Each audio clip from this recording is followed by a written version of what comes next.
नरोत्तम जोशी, आओ। सदाशिव कुलकर्णी, आओ। आप दोनों सवालों का जवाब देंगे। जी गुरुजी। ठीक है गुरुजी, मुझे भी शामिल कर लीजिए ना। भीमराव, तुम्हें इस कक्षा में पढ़ने दिया जा रहा है, यही बहुत बड़ी बात है। इसका मतलब ये नहीं कि तुम हमारे सर पर बैठ के नाचोगे। क्या चाहते हो तुम? अतिथियों के सामने एक छोटी जाति के विद्यार्थी को पेश करके हम उसका अपमान करें? जब उन्हें पता चलेगा कि तुम एक छोटी जाति के विद्यार्थी हो तो उनका मन खराब होगा। वो तो यही सोचेंगे ना कि ऊंची जात के विद्यार्थी होने के बावजूद एक छोटी जात के विद्यार्थी को हमारे सामने पेश किया गया। वो अगर यहाँ शिक्षा की बातें करने आ रहे हैं, विद्यार्थियों को समझाने आ रहे हैं, विद्यालय में शिक्षा के स्तर का आकलन करने आ रहे हैं, तो उन्हें जाति से नहीं शिक्षा से मतलब होगा। वैसे भी जाति आपके लिए एक समस्या है।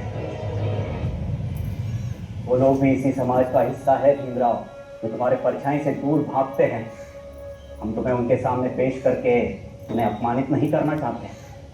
और कॉलेज की इज्जत, वो भी कोई चीज है या नहीं?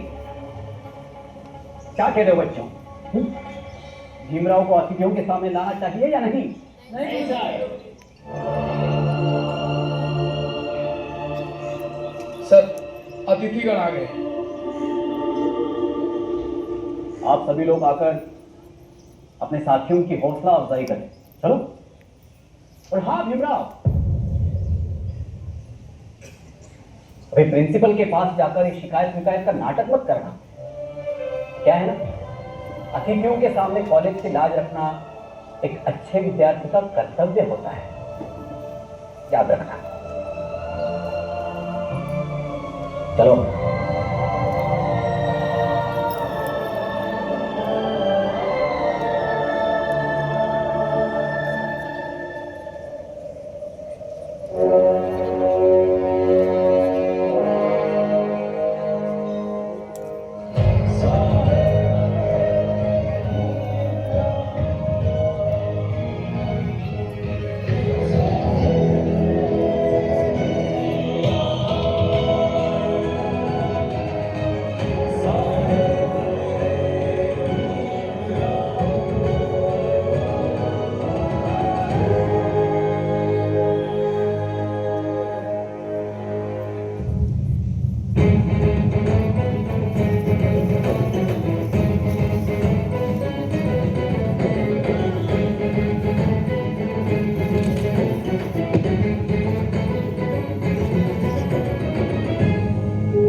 मैं निवेदन करना चाहूंगा हमारे कॉलेज के प्रिंसिपल सर, आप पुष्पमाला पहनाकर इनका स्वागत करें।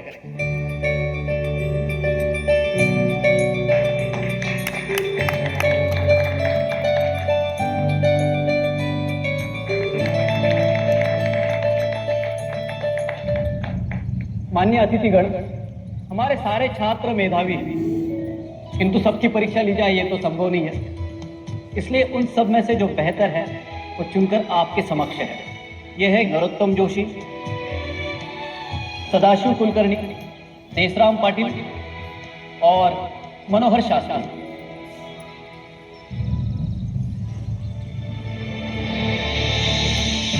ये लोग भीमराव को चुनकर क्यों नहीं लाए?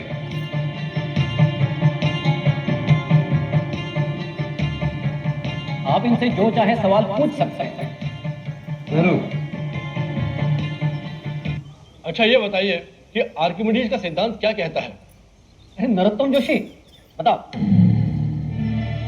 आर्किमिडीज का सिद्धांत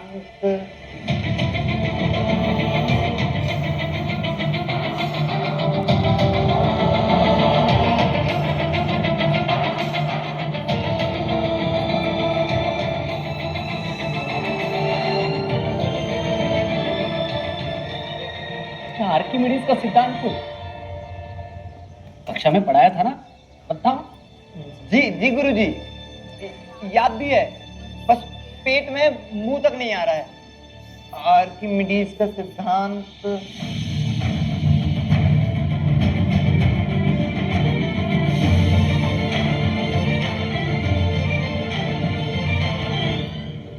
नरोत्तम बेटा, आराम से सोच के बताओ। आर्किमिडीज, हाँ हाँ सर, याद आ गया। यही कि कोई कोई डूब जाता है, कोई कोई तैर जाता है। क्या डूब जाता है, क्या तैर जाता है? लकड़ी तैर जाती है और आप, हम, लोहा, पत्थर, ये सब डूब जाता है। लेकिन लोहे का जहाज पानी में तैरता रहता है, और मनुष्य भी जब तैरना सीख जाता है तो पानी में तैर सकता है, वो तो नहीं डूबता। सर, लोहे के जहाज को पानी में उतारने से पहले उसकी पूजा की जाती है, ईश्वर का आशीर्वाद लिया जाता है। और सर, ईश्वर के आशीर्वाद से तो पत्थर भी तैरने लगते हैं।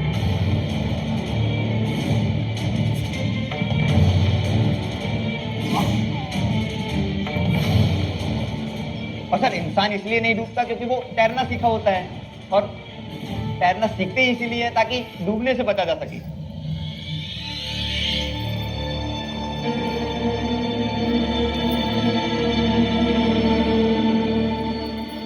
आज पद्माकर के शिष्यों ने हम सबकी नाक कटा दी। आर्किमिडीज का सिद्धांत क्या यही है? हाँ सर, ऐसा ही कुछ है डूबने और तैरने के बारे में। हमें खेद है, यहाँ की पढ़ाई व्यवस्था से हम बिल्कुल संतुष्ट नहीं हैं।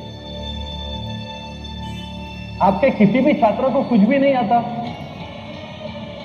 और अगर आपके क्लास के सबसे अच्छे स्टूडेंट हैं तो यहाँ की शिक्षण व्यवस्था, यहाँ के शिक्षकों की अवस्था और इस कॉलेज की पूरी व्यवस्था पर सवाल या निशान लगता है।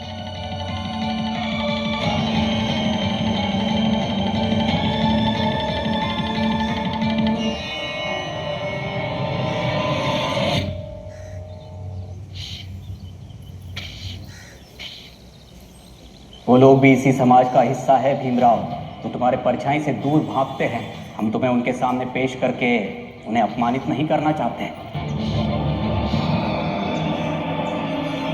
काका, थोड़ी देर के लिए ये आप रखिए और झाड़ू मुझे दीजिए ना। अरे तुम पढ़ाई कर लो ना, मैं झाड़ू लगा दूंगा। नहीं काका, मेरा जरूरी काम है, दीजिए। धन्यवाद। अरे क्या कर रहे हो?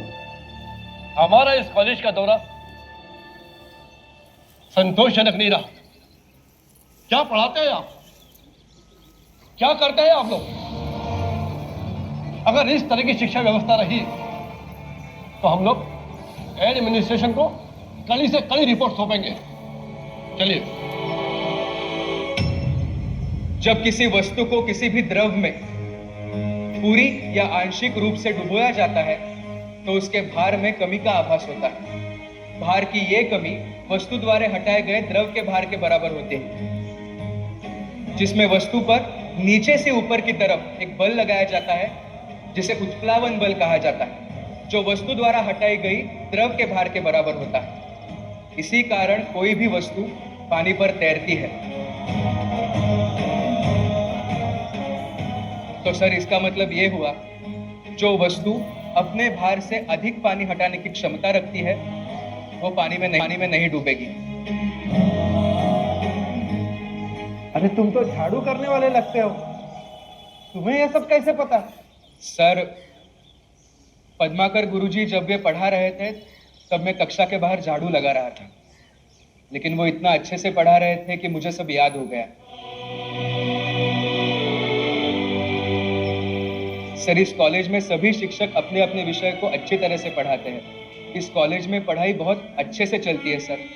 यहाँ के सभी शिक्षक बहुत अच्छे हैं। अरे वाह, तुम तो बड़े मेधावी हो। तुम्हें बाहर खड़े होकर नहीं पढ़ना चाहिए, तुम्हें तो कक्षा के अंदर बैठ के पढ़ना चाहिए। क्यों? इनके पढ़ाई की व्यवस्था कीजिए, सुधारिए इस कॉलेज की शिक्षण व्यवस्था को। जिनको झाड़ू पोछा करना चाहिए वो क्लास में बैठकर सीख रहे हैं, और जिसे सीखना चाहिए वो बाहर झाड़ू पोछा कर रहा है।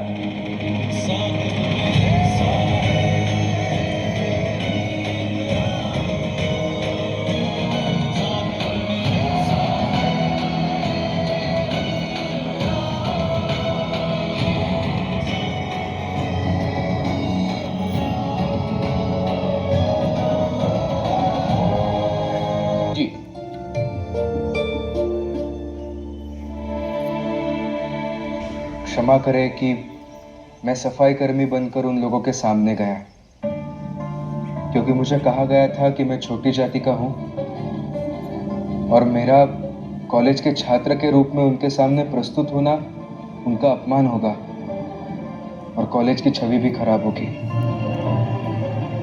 मैं इसलिए सफाई कर्मचारी के रूप में गया क्योंकि सफाई कर्मचारी तो छोटी जाति के ही होते हैं।